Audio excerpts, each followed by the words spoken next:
Nako sa Unitap karon ko ba ng electric siya na pinakagwapo. Magpatulid mo diri sa iya. Duo lang mo diri sa Unitap Carmi. Pailain pangita si Boy Libot alias Gwapo. Nini karon wa bago batsada nilang kon karon na kaugalingon nila na kuan. Gusto magpa-relax diri lang. Naila pagkaon ko dira kan.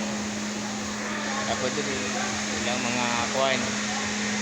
Ilang mga paguranan padulong dira. Sige guys, thank you and add follower. Thank you. Nako sa Unitap karon ko ba ng electric siya na pinakagwapo.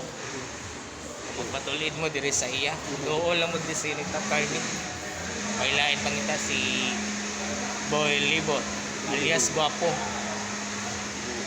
Nini karon wa bago batsada nilang kon karon na kaugalingon nila na kuan. Gusto magpa